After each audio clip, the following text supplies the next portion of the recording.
اعوذ باللہ من الشیطان الرجیم، بسم اللہ الرحمن الرحیم۔ اسلام ٹائمز کے ہفتہ وار پروگرام تجزیہ انجم رضا کے ساتھ میں خوش آمدید ہمارے حاضرین، ناظرین، سامعین کو السلام علیکم ورحمۃ اللہ وبرکاتہ۔ حاضرین محترم، آج کے پروگرام میں ہمارے مہمان تجزیہ نگار پروفیسر ڈاکٹر زاہد علی زاہدی ہیں، جو ڈین ہے فیکلٹی آف اسلامک اسٹڈیز جامعہ کراچی کے، جانا پہچانا نام ہے۔ آج کا جو موضوع ہے مسئلہ فلسطین اور امت مسلمہ کی ذمہ داریاں۔ ماہ اکتوبر 2023 سے تاحال فلسطین کے باشندوں خصوصاً اہلیان غزہ پر اسرائیلی ریاستی دہشت گردی جاری ہے۔ نہتے بچوں، بوڑھوں، خواتین، حتیٰ کہ پناہ گزین کیمپوں میں موجود معصوم انسانوں اور ہسپتالوں میں موجود زخمیوں اور بیماروں پر بمباری کی جاتی رہی، جس سے ہزاروں مسلمان شہید ہو چکے ہیں۔ غزہ کے چاروں طرف محاصرہ کی بنا پر اہل غزہ پر خوراک، پانی، ایندھن اور ضروریات زندگی کو تنگ کر دیا گیا ہے، اور غزہ کا سانحہ اس وقت اس صدی کا ایک انسانی المیہ بنتا جا رہا ہے۔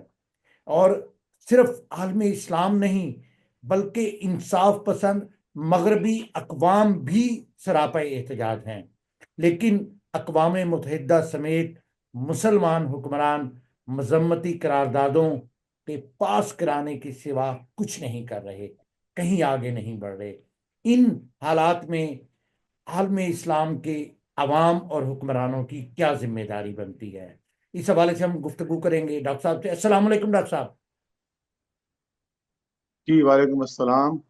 ڈاکٹر صاحب، پہلا تو سوال یہی کہ عالمی علماء کونسل نے مسلمان ممالک پر جہاد کو فرض قرار دیا ہے، فتویٰ کے حوالے سے کیا کہیں گے؟ جی بہت شکریہ۔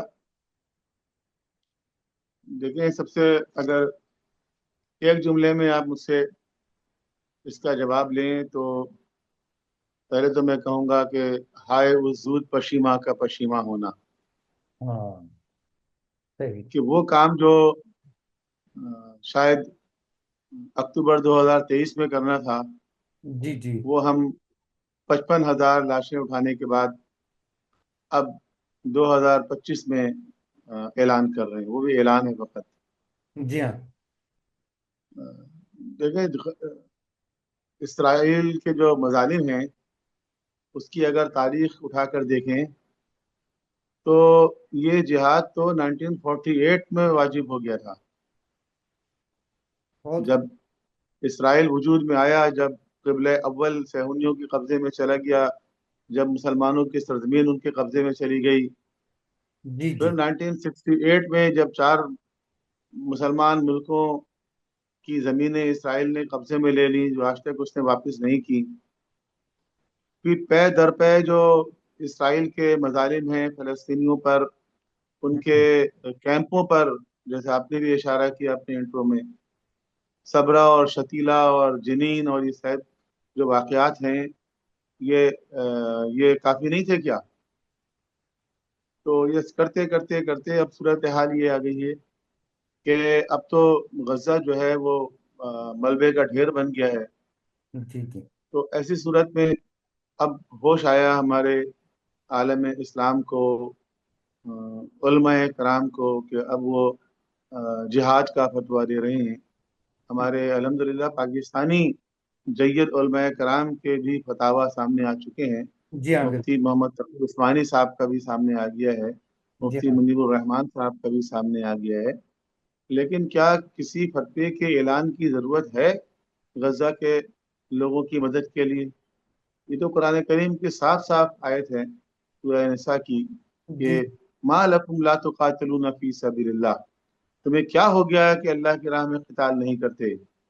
اور والمستضعفین من النساء والولدان، اور جو مستضعفین، وہ لوگ جو کمزور بنا دیے گئے ہیں، ان میں مرد بھی ہیں، خواتین بھی ہیں، بچے بھی ہیں، جی جو ہاں۔ فریاد کر رہے ہیں کہ بار رہا اس قریے کے جو لوگ ہیں بڑے ظالم ہیں، اور جی اپنی ہاں۔ طرف سے کسی کو ہمارا ناصر و مددگار بنا کر بھیج۔ جی ہاں یہ تو بالکل. واضح طور پر قرآن کریم کی آیت ہے جی کہ جہاں کہیں بھی کیفیت یہ ہو کہ انسانیت جو ہے وہ سسک رہی ہو، ظالم جابر فاسق فاجر قوتیں ان پر حملے کر رہی ہوں، ان کو قتل عام کر رہی ہوں بے دریغ، تو جی جہاد تو خود بخود واجب ہو جاتا ہے. جی ہاں اور اب تو ان کو خطبہ جہاد سنانے کی ضرورت ہے، جو مولا علی نے ایک خطبہ ارشاد فرمایا تھا نہج البلاغہ میں. ایک سخت ترین خطبہ ہے خطبہ جہاد، جو انہوں نے اپنے ہی ساتھیوں کے لیے ارشاد فرمایا. یا اشبہ الرجال ولا الرجال، اے مردوں کی صورت والے نامردوں، تم نے او میرا دل پیٹ پہ بھر دیا ہے. تو یہ تو بہت تکلیف دہ باتیں ہیں، لیکن بہرحال کہتے ہیں دیر آیت اور درست آیت. لیکن دیکھیں سب سے اہم بات یہ ہے کہ جس طرح یونائٹڈ نیشن ہے، جس طرح سیکیورٹی کونسل ہے، جس طرح انٹرنیشنل کورٹ آف جسٹس ہے، جس طرح کے انٹرنیشنل ہیومینیٹیرین لاز ہیں، جی جنیوا کنونشن، ہیگ کنونشن، یہ جو سارے ادارے ہیں، ان سب جی کے پاس کوئی فورس آف امپلیمنٹیشن نہیں ہے. جی بے عین ہی جو امت مسلمہ ہے، جی جی اس کے وہ علماء ہوں یا ادارے ہوں یا تنظیمیں ہوں، جی ان کے پاس بھی کوئی فورس آف امپلیمنٹیشن نہیں ہے. نہیں ہے. اگر آپ کے پاس یہ فورس آف امپلیمنٹیشن نہیں ہے تو یہ آپ کے سارے اعلانات جو ہیں وہ بیکار ہو جاتے ہیں. سیکورٹی کونسل بھی اگر کسی چیز کے لیے اعلان کرتی ہے تو جی وہ بھی اپنے جو ممبر ممالک ہیں ان کی طرف دیکھتی ہے کہ بھئی کوئی ان کو فورس پرووائڈ کرے تاکہ وہ سیکورٹی کونسل کے ریزولوشن کو ایگزیکیوٹ کر سکیں. صحیح. فورس کون پرووائڈ کرتا ہے؟ سب سے زیادہ تعداد میں امریکہ پرووائڈ کرتا ہے، اس کے بعد برطانیہ، فرانس، جرمنی. تو یہی جو اصل میں چوروں کو چوکیدار بنا دیا گیا ہے. ہائے ہائے. یہ جہاں مناسب سمجھتے ہیں وہاں اپنی فورس پرووائڈ کرتے ہیں، اور وہاں سیکورٹی کونسل کے قرارداد پر عمل درآمد ہو جاتا ہے. اور جی جہاں مناسب نہیں سمجھتے، جہاں ان کے مفادات نہیں ہوتے، وہاں پھر یہ خود ہی اس کا پارٹی بن جاتے ہیں. جی ہاں تو یہ جب تک امپلیمنٹیشن کی قوت نہ ہو، میں نے سنا بعض تو ہمارے مفتیان کرام یہ فرما رہے ہیں کہ حکمرانوں کو چاہیے کہ یہ کریں. حکمران آپ کو پتا ہے جو عالم اسلام کے حکمران ہیں، تو جی ان جی کو اگر کچھ کرنا ہوتا جی تو جی وہ 1.5 سال میں کر چکے ہوتے. جی ہاں. تو بہرحال بات لمبی ہو گئی، جی جی. اس لیے معذرت. اچھا ڈاکٹر صاحب، میں جیسے آپ نے بیان کی یہ صورتحال، موجودہ صورتحال میں مسلمان ممالک کا جو کردار، خصوصاً عرب ممالک، اور بالعکس اگر ہم سعودی عرب جو مرکز اور بہت زیادہ دعوے نے بھی چپ سادھی ہوئی ہے، بلکہ کیا یہ صرف سیاسی مسائل کی وجہ ہے، یا ان ممالک میں جو رائج فکری اور عقیدتی مسائل بھی ہیں، اس بارے میں جو بہت زیادہ نظر آ رہے ہیں، اور ہم نے دیکھا ہے کہ سعودیہ کے مفتی غزہ کی جنگ کو فتنہ قرار دے کر اس سے دور رہنے کا کہہ رہے ہیں. اس حوالے سے کیا کہیں گے؟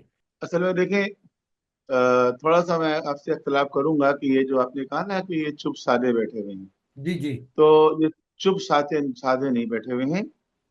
یہ تو اصل میں ایک کھیل ہو رہا تھا، اور اس گیم کا جو ہے وہ آخری اوور تھا، اور اس میں یہ ممالک شریک تھے، اچھا. اور اس کے مطابق اسرائیل کو تسلیم کیا جانا تھا. اور پھر اس کے بعد ایک لائن لگنی تھی، اس لائن میں ہم بھی کہیں کھڑے تھے، پاکستانی بھی. جی تو جی یہ تو گیم اصل میں یہ ہو رہا تھا، جس کی وجہ سے حماس کو وہ 7 اکتوبر والا حملہ کرنا پڑا. جی. ورنہ آپ کیا سمجھتے ہیں کہ حماس کو اس کا اندازہ نہیں تھا کہ 7 اکتوبر والا حملہ اگر وہ کریں گے؟ اس کا ان کو اس کا جواب ہے. اندازہ تھا، جی جی بالکل. لیکن ان کی مجبوری تھی. مجبوری یہ تھی کہ اگر وہ یہ کام نہ کرتے تو فلسطین کا مسئلہ ختم ہو چکا ہوتا، ختم. اور وہ امریکہ اور اسرائیل کی ایما کے مطابق، ان کی مرضی کے مطابق حل ہو چکا ہوتا. تو اس کو باقی رکھنے کے لیے، زندہ رکھنے کے لیے انہوں نے اتنی بڑی قربانی دی. تو یہ نہ کہیں کہ یہ سب لوگ خاموش بیٹھے ہوئے ہیں، یہ درپردہ اس میں شریک تھے. اور میں آپ کو بتاؤں، بی بی سی نے 7 اکتوبر کے حملے کے اوپر ایک تبصرہ کرتے ہوئے کہا کہ یہ ایسا ہوا جیسے کہ ایک کمرہ ہے، اس ہوں. کمرے کے اندر یہ سارے ممالک کے نمائندے بیٹھے ہوئے ہیں، امریکہ بھی ہے، اسرائیل بھی ہے، سعودی عرب بھی ہے، دوسرے ممالک ہیں. اور اس میں یہی ایشو ڈسکس ہو رہا ہے اور فیصلہ ہونے جا رہا تھا کہ اچانک کسی نے آ کے وہاں پر ایک دستی بم پھینک دیا اور یہ اچھا۔ سب لوگ جو ہے وہاں سے بھاگ گئے۔ ہوں۔ اگر یہ حملہ نہیں ہوتا تو یہ سب لوگ نتیجہ نکال کے اٹھتے اور اس کا فیصلہ ہو جاتا ہے۔ جی جی تو جی۔ یہ سب لوگ اس کے اندر شریک ہیں، اس لیے ان سے آپ توقع نہ کریں کہ یہ کوئی ایسا فیصلہ کریں گے کہ جو مقاومتی تحریک ہیں ان کی حمایت میں ہوگی۔ یہ الگ الگ آئیڈیالوجیز ہیں۔ اچھا۔ ابھی آپ نے سنا ہوگا آیت اللہ خامنئی نے اپنے بیان میں جیسا فرمایا تھا کہ مقاومت جو ہے وہ ایک آئیڈیالوجی کا نام ہے، ایک مکتب کا نام ہے، صحیح۔ ٹھیک ہے، ایک مکتب فکر ہے یہ۔ تو جی وہ لوگ جو اس مکتب سے وابستہ ہیں، مکتب مقاومت سے، وہ اپنی آئیڈیالوجی سے دستبردار نہیں ہو سکتے، اور جو اس مکتب مقاومت سے وابستہ نہیں ہے، مکتب مزاحمت کی جگہ مکتب مفاہمت سے وابستہ ہیں، اب تو ان کی تو لائن ہی ڈفرینٹ ہے نا، بالکل وہ اس طرف کیسے آ سکتے ہیں؟ ان کی آئیڈیالوجی ڈفرینٹ ہے۔ صحیح ہے، صحیح۔ اچھا ڈاکٹر صاحب، آپ قرآن جیسا کہ آج کا ہمارا موضوع بھی ہے کہ ہم بات جو کر رہے ہیں کہ مسئلہ فلسطین، امت مسلمہ کی ذمہ داریاں قرآن و سنت کی نظر میں، تو اس موجودہ صورتحال میں امت مسلمہ اور خصوصاً مسلمان حکمرانوں کی شرعی ذمہ داری کیا بنتی ہے؟ آپ کیا سمجھتے ہیں؟ دیکھیے قرآن کریم تو صاف صاف کہتا ہے کہ ایسے حالات میں تو ان کو قتال کرنا چاہیے، قتال یعنی جنگ، جنگ۔ ٹھیک ہے، جہاد اور قتال دونوں الفاظ ہیں نا قرآن کریم میں۔ جی ہاں، بالکل تو سوری۔ جہاد کے تو بہت سارے معنی لوگ نکال لیتے ہیں کہ جہاد کا مطلب جدوجہد کرنا ہے، جی ہاں۔ جہاد کا مطلب غربت کے خلاف جہاد، اور جہالت کے خلاف جہاد، اور بیماری کے خلاف جہاد، اور بے روزگاری کے خلاف جہاد۔ لیکن قتال کا مطلب ہے جنگ، جنگ، جی ہاں۔ مسلح جنگ۔ جی ہاں تو بالکل۔ تو وہ جو آیتیں ہیں جہاد کی، اس کے ساتھ قتال والی آیتیں بھی ہیں، جیسے میں نے آپ کے سامنے سورہ نساء کی آیت پڑھی، ما جی لکم لا تقاتلون فی سبیل اللہ، جی ہاں کہ بالکل۔ تم قتال کیوں نہیں کرتے، یعنی جنگ کرنے کا حکم دیا گیا ہے۔ سنت میں دیکھیں تو پیغمبر اکرم نے جنگ کی، جی حالانکہ آپ اگر دیکھیں تو ہر جنگ میں کفار و مشرکین کی تعداد زیادہ تھی اور مسلمانوں کی کافی کم تھی۔ جنگ بدر میں اگر وہ 1,000 آئے تو یہاں سے 313 نکلے، جنگ احزاب میں تو وہ 10,000 آئے تو یہاں سے 3,000 نکلے، تو ہمیشہ تعداد کم تھی۔ لیکن قرآن کریم نے یہ بھی کہا ہے کہ کم من فئۃ قلیلۃ غلبت فئۃ کثیرہ، کہ کتنی مرتبہ ایسا ہوا ہے کہ ایک چھوٹا گروہ جو ہے وہ ایک بڑے گروہ پر غالب آیا ہے باذن اللہ، اللہ کے حکم سے۔ تو یہ تاریخ میں ہوتا رہا ہے، کوئی ایسی بات نہیں ہے۔ آج جن لوگوں کو یہ اعتراض ہے کہ بھئی حماس کی تعداد کم ہے یا طاقت اور قوت کم ہے، اور اسرائیل طاقتور ہے، یا ادھر کبھی کہتے ہیں ایران کے مقابلے میں امریکہ بہت طاقتور ہے، وہ انسانیت کی تاریخ اٹھا کے تو دیکھیں، وہ اسلام کی تاریخ تو اٹھا کے دیکھیں۔ یہ لوگ اگر کربلا میں بھی ہوتے تو یہی کہتے کہ یزید کی طاقت زیادہ ہے، لہذا اسی کے سامنے سر جھکا دو۔ تو جن لوگوں نے جھکایا تھا سر، وہ اسی راستے پہ چلے تھے ظاہر ہے۔ لیکن امام حسین علیہ السلام نے کہہ دیا تھا ہیہات منا ذلہ، ہاں ہاں۔ کہ ذلت سے ہم دور ہیں۔ تو دیکھیں جو بھی قوم امام حسین کے راستے پہ چلتی ہے وہ ذلت سے دور ہوتی ہے، وہ آبرو مندانہ راستہ اختیار کرتی ہے، لیکن اس عزت و آبرو والے راستے کی ایک قیمت ہوتی ہے، وہ قیمت دینی پڑتی ہے، جی ہاں جی کوئی پلیٹ میں رکھ کے عزت نہیں دیتا۔ جی تو امام حسین نے بھی بھاری قیمت ادا کی، ان سے زیادہ بھاری قیمت کون ادا کر سکتا ہے؟ آج بھی اگر کوئی قوم اس راستے پہ چلے گی تو اس کو قیمت دینی پڑے گی۔ اگر حزب اللہ نے حسن نصر اللہ کو پیش کیا تو اس کی قیمت دی، ایک ہاں ایک آبرو مندانہ زندگی گزارنے کی ایک قیمت ہوتی ہے۔ تو جو قوم اس کے لیے تیار نہیں ہوتی ہے، جو اپنی جان بچانا چاہتی ہے، خون بچانا چاہتی ہے، تو اس کو ذلت کے ساتھ زندہ رہنا پڑتا ہے۔ صحیح صحیح۔ اچھا ڈاکٹر صاحب، جیسے آپ نے اپنی گفتگو میں بھی بتایا، آخری سوال ہمارا پروگرام کا وقت ہوا، کہ پاکستان کے مفتیان کرام نے بھی فتویٰ دے دیا ہے اب، یعنی اور عالمی علماء کونسل نے بھی مسلمان ممالک پہ دیا، تو آپ کیسے دیکھ رہے ہیں کہ کیا کوئی بیداری یا کوئی فلسطین کی آواز بننے کی رمق کچھ نظر آ رہی ہے؟ کچھ ایسا ممکن ہے کہ ان مظلوموں کی آواز پہ کوئی لبیک کہے اور ان کی مدد کرے؟ نہیں، مجھے تو نظر نہیں آ رہی ہے۔ اس کی وجہ یہ ہے کہ یہ جو لوگ بھی فتویٰ دے رہے ہیں، ان کے فتوے کی کوئی خاص ویلو ہے نہیں، یعنی ان کا کوئی خاص امپیکٹ نہیں ہے۔ اچھا۔ دیکھیں نا، کسی معاشرے کے اندر دیکھا جاتا ہے نا کہ آپ جو ایک اعلان کر رہے ہیں